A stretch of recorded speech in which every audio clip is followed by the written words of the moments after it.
Во името на Отецот, Синот и Светиот Дух. Амен. Господа, со Твоја помош правиме овие видеа, нека служат на луѓето. Добар ден и добре дојдовте на мојот YouTube канал и во уште едно ново YouTube видео. Во денешното видео ќе зборувам повеќе за љубовните партнерства и зашто денеска односите на интимното поле не функционираат. Поточно ќе се задржам на тоа зашто се помалку има успешни бракови и љубовни врски и реалноста на денешниот свет на живење, кој што е многу поразличен, по-депресивен на некој начин и поотуѓен за разлика од минатото, кога во времето на нашите родители на некој начин, кога односите биле многу по-длабоки, по-искрени, по-љубовни и траеле. Иако не можеме да кажеме во генерална смисла дека сите бракови биле од една чиста љубов и без скриени позадински стравови, болки, искушенија кои што на некој начин ги терало партнерите да обстојуваат и понекогаш и на сила во браковите односите. Меѓутоа имало бракови кои што навистина биле подпрени на вистинска љубов. За разлика од денеска. Денеска, иако постојат, не можеме да кажеме секогаш да генерализираме, меѓутоа односите се многу поразлични. Од друга страна и оние бракови кои што се посериозни, подпрени на љубов и доверба и слично, подлежат на некои аспекти за кои што индивидуите не се свесни, бидејќи стилот на живење е целосно променет од корен.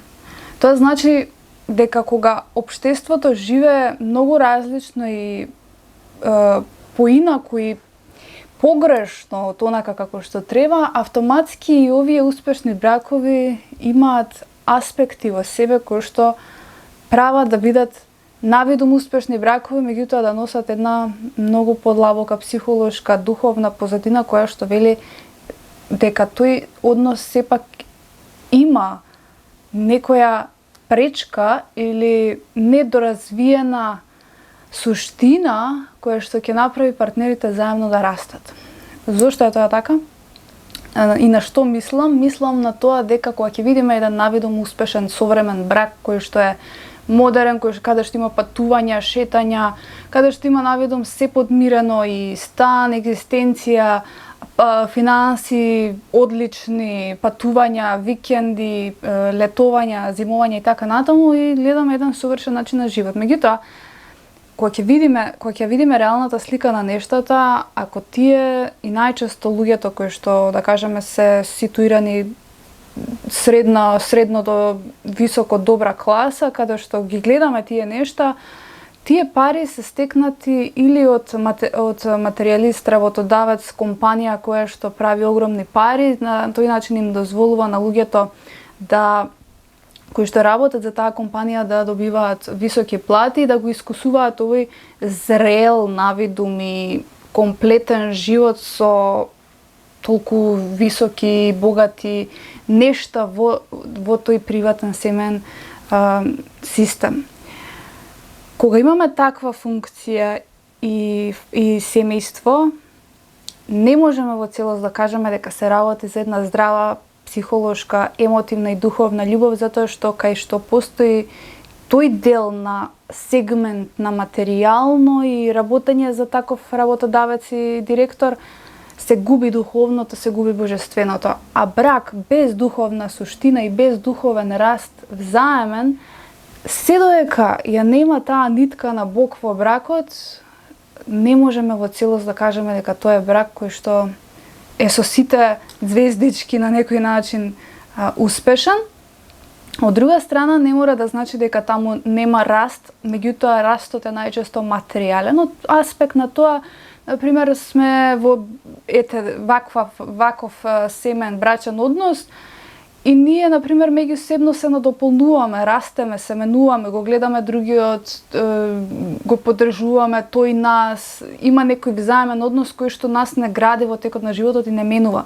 Меѓутоа, тоа е материјално менување, односно менување на личноста во аспект на материјалното функционирање. Нема духовен раст. И тоа е на некој начин како релативно бизнис партнерство во кое што растеме заедно, меѓутоа нема ништо духовно. Тоа е тоа што треба да го знаете од аспект на една љубовна брачна заедница, каде што збориме за една здрава. Сега јас добив едно интересно прашање на Инстаграм и убаво би било вака кога веќе го споменувам тоа, доколку имате некоја идеја, споделете ја слободно, можете во DM или на harmonia.edo@gmail.com на мојот мејл. Може би некоја животна приказна или прашање што и имате и може би јас ќе го вметнам во некој од ваквите видеа, како што еве ова прашање го добив. Вели, една девојка ми пиша, во постовите сум кажала дека во еден од постовите сум кажала дека бракот или партнерот, односно партнерот е минлива категорија, и не треба толку зависно да се врзуваме за партнерот. Од друга страна сум кажала дека е многу важна страста, разменувањето на нежноста, колку е важно да се бидат споени партнерите, да се почитуваат еден со друг. Меѓутоа, како се тоа да се постигне кога денешната модерна дейтинг мода е хаос, за разлика од, да кажеме, порано, па ме интересира ваша перспектива на оваа тема. Значи, зошто денешниот дейтинг е хаос? Ајде прво ќе се задржам на првата категорија, каде што сум кажала дека зошто е важно разменувањето на страста. За да може еден однос да биде успешен, мора да постои таа привлечност и интерес за другиот, за да може да постои таа страст. Меѓутоа, кога бракот или односот се базира само на страст и немаме емотивен сегмент, тогаш се губи целата смисла. Значи, самиот однос станува од интерес на некој начин и себичен. Значи, се гледа својот живот, а емотивниот аспект во тој однос не постои на некој начин и доаѓа до страдање неизбежно. Значи, запаметете кога во односот, во бракот, во врската нема взаемна емоција, почитување, комуникација и искрено другарство, не може да успее. Тоа еден ден неизбежно тој однос доаѓа до страдање. Бидејќи или ќе се стават нештата под тепих и едниот или двајцата ќе бидат многу фрустрирани или ќе се на некој начин од страв ќе се опстои во тој однос да не може да се најде друга личност и да дојде до уште подлабоки проблеми понатаму во животот, да тешко да може да се излезе од тој однос и уште полошо ако еден од партнерите се дрзне, ако си е неморален или ако си има таков аспект на сопствената душа да прави сплетки, лажни нешта зад грб, па да, нели, направи прељуба еден ден и така натаму, да не навлегуваме сега во тие детали. Поентата е дека во односите најважни се тие 3-4 столба, значи љубов, почит, комуникација, внимание, време, простор заемен, значи заеднички интереси, тоа е многу важно да имаме заеднички поглед, свест кон животот, кон нештата кои што се важни во животот, да не сита кон материјално. Ако имате партнер кој ита кон материјално, пиши пропало. Бидејќи тоа е врска без вредност. Значи од старт можете да знаете што мита кон некои си врвни успеси, материјализам, тоа пиши пропало. Значи нека не ве води страста, подобро нека ве води разумот отколку срцето тука. Сега во вториот сегмент сум кажала минлива категорија. Секој човек е минлива категорија во нашиот живот. Ова запаметете го, бидејќи ова е најголемата вистина. Сите сме ние патници кои што одиме сами до крајот на животот. Без разлика ние да сме 5 члено семејство, ние наутро кога ќе станеме сами одиме во тоалет и сами застануваме пред огледало. Значи, ние со нашата личност сме сами на овој свет и најважно е ние да се оствариме, да се реализираме како личност, за да можеме да бидеме вистински среќни во една брачна семејна заедница или партнерска заедница, сеедно, без деца, со деца. Затоа е многу важно да го гледаме партнерот како еден пријател, другар кој што е на некој начин дел од нашиот живот, меѓутоа не е тој се во нашиот живот. Тоа е многу важен дел да се научи, да се isprocesира, да се созрее во тој дел во односите. Од друга страна, зошто денешниот дейтинг е хаос? Сега, кога сме веќе кај таа точка, морам да напоменам дека, како што го почнав и ова видео, стилот на живот влијае на односите. Тоа значи, она што го живееме индивидуално сите и она што живее во општеството како категорија, како вредност, влијае на односите во интимниот дел. Но за ова малку подоцна ќе се задржиме, бидејќи сакам да ги опфатам тие неколку главни точки кои што влијаат на овој модерен дейтинг, како што викате вие младите. Прво, се изгубија вистинските вредности. Значи, од аспект на едноставно живење, почит, чист образ, внимание, присутност, сегашен момент, живење со едноставност, со природа, со пријателства, со чисто, искрено срце, без социјални мрежи и така натаму. Значи, тоа веќе не постои. Кога не постои, луѓето се вмрежуваат во еден општествен начин на живење кој што е телефони, социјални мрежи, плата, сметки, работа, дома, бла, бла, бла, бла. Значи, буквално ставени како во еден роботизиран начин на живење, кој што го нема тој едноставно слободен начин на живење, кој што ќе придонесе да се чувствува таа природа, љубов меѓусебна и да се разменува и да се споделува. Значи, сега ако отидеме буквално на некој концерт, или луѓето се во телефоните, или снимаат, или се воздигнати со некое свое его и го нема тој природен, спонтан контакт на спојување помеѓу душите. Како второ нешто би го навела она што денеска живееме во еден наметнат брз начин на живење кој што се е на брзина. Се е на брзина, брз сообраќај, значи брз интернет, брзо плаќање, се е онлайн, се е одма, се сега и тука во овој момент. Значи нема процес на трпение. И тоа се манифестира и во односите. Во односите доаѓа да сакам се брзо наеднаш да биде нагло, се да се случи, значи да направиме една, не знам, бајка во најбрз можен рок. И некако се е сведено одма брак, деца, значи се оди сите кон некој идеал, а при тоа не се поминува тој процес на запознавање, на љубов, на заемно живење, еден период на заедно функционирање, на запознавање едни помеѓу други и станување независни луѓе и дури во рамките на брачната заедница или врската, каде што ќе може да се изгради тој однос да биде стабилен за утре еден ден кога ќе дојдат и децата.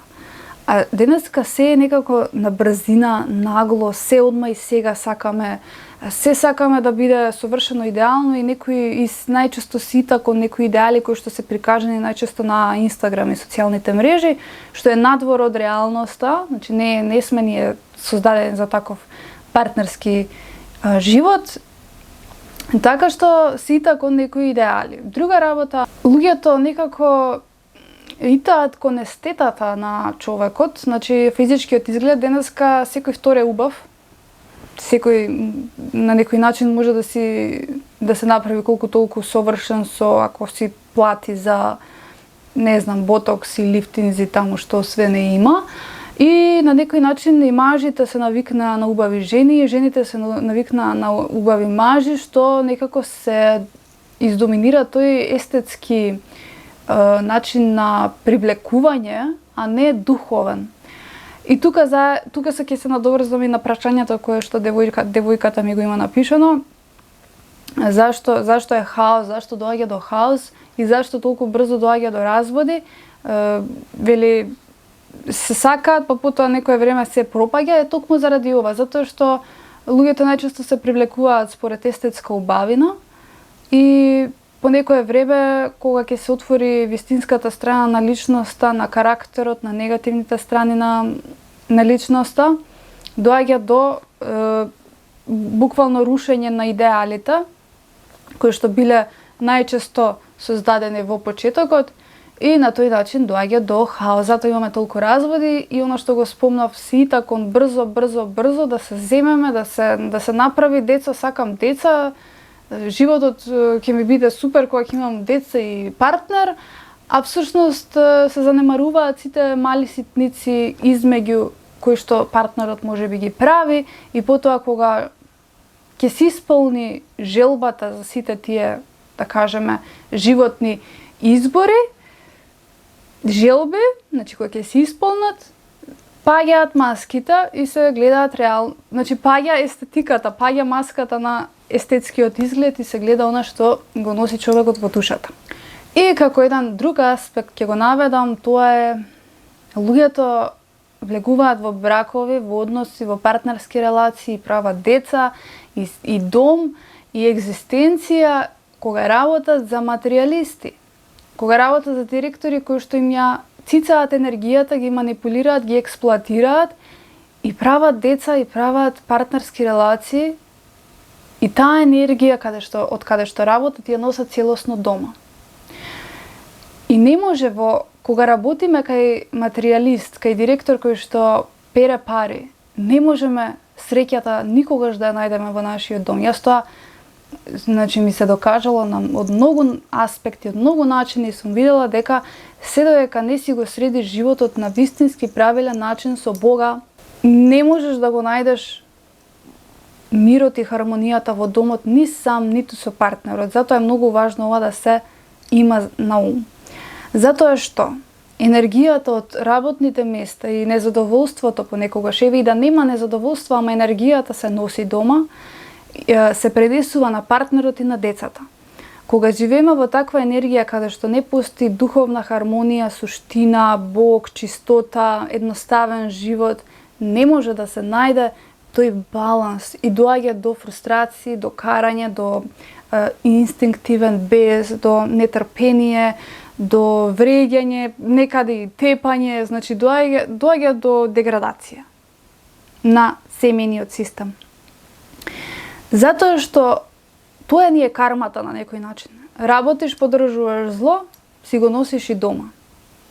Затоа е многу важно човекот да се изгради, да се направи своја личност, да се оттргне од материјалисти, да најде нешто во кое што навистина ќе се реализира себе си како личност, да дојде до степен супер, сега ми е окей, значи се пронајдов во нешто, не сум кај материјалист, не сум кај експлоататор, значи ми е окей, имам окей колеги, функционирам, имам граници околу мене, чувствувам мир и благосостојба, почитување, тука е добро.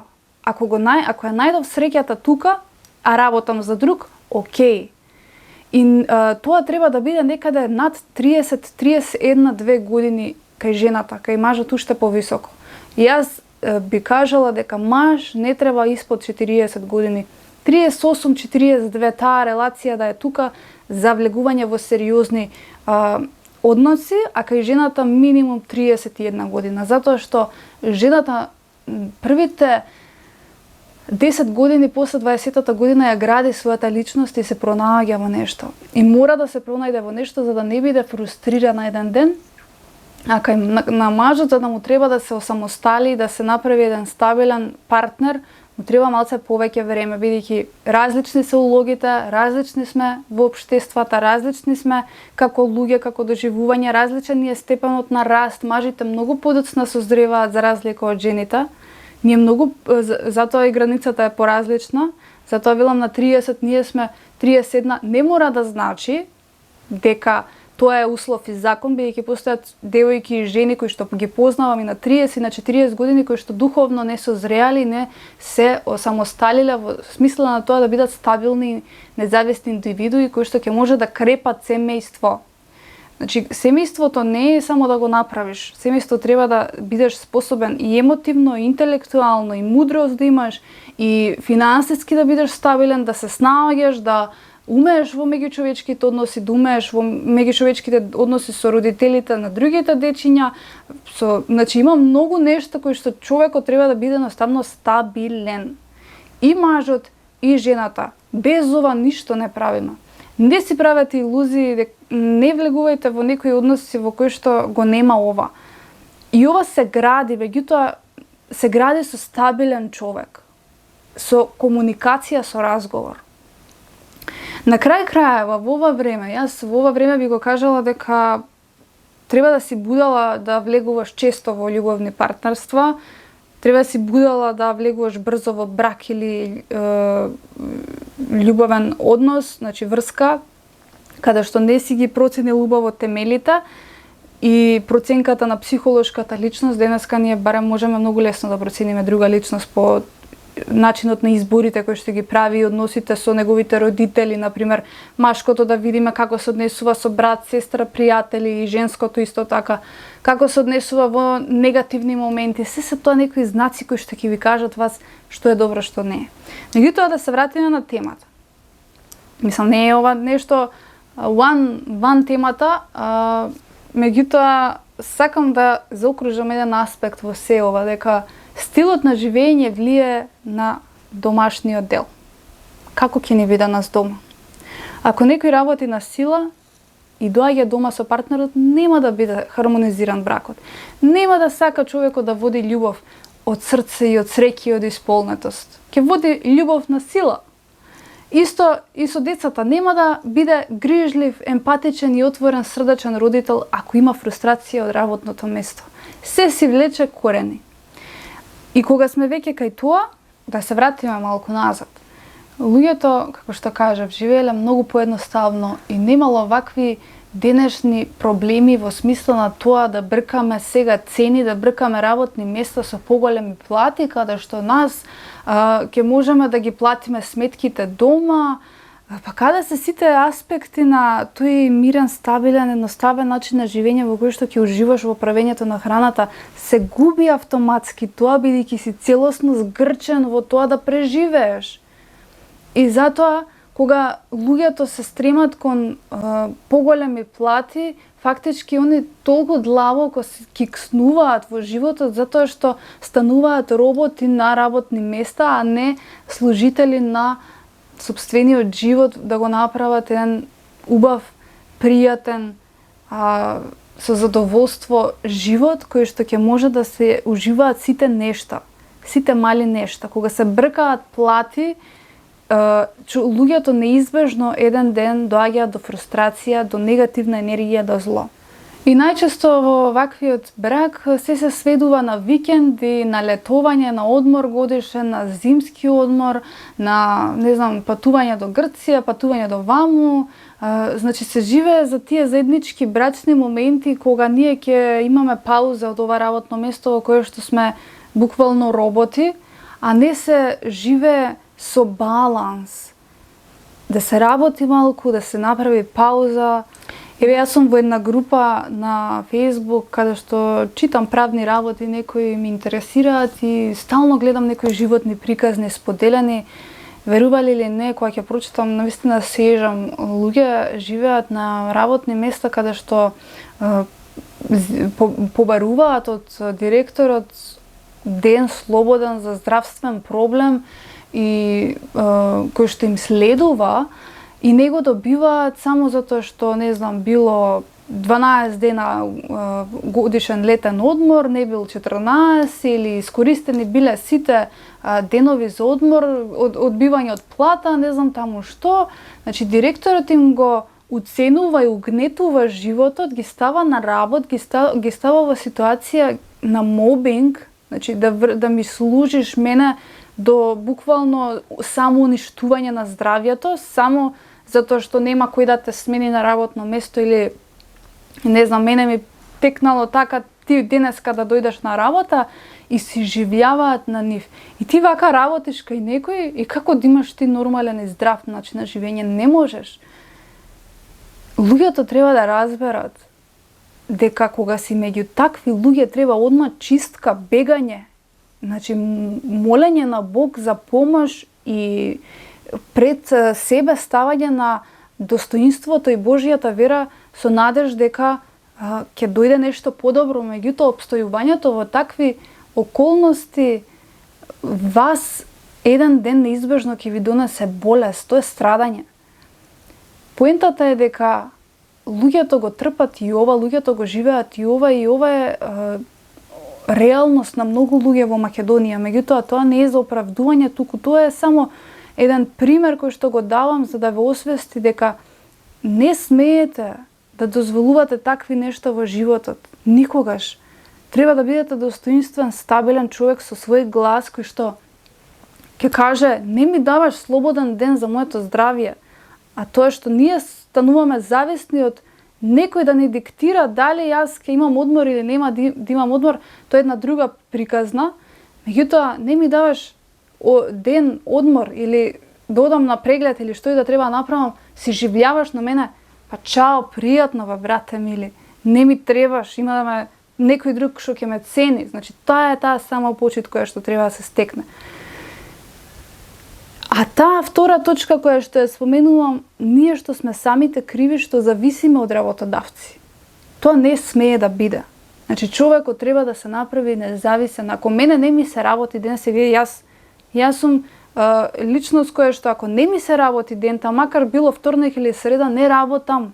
Одам во природа, ќе се прошетам помеѓу природа, ќе се воздигне таа креативна енергија, утре дента ќе имам. Значи не зависам моето здравје да зависи од некој што мене ме мачи да работам за него и да морам да зависам од еден или два дена одмор во неделата. Не. Значи се кога се живее човекот така не може да биде слободен. Тој е зависен и тој е роб. А се дека си роб, ти си роб и на злото на некој начин, затоа што ете работодавецот може да ти биде најголемо зло кое што ќе ти го води животот. А најчесто на 90% од човештвото злото им го води животот на луѓето. И тоа е тоа, се надевам дека ќе одберете вистински пат за својата иднина и ќе воздигнете вашата самопочит и слободен дух. Јас ви благодарам, а ние се гледаме во следното видео.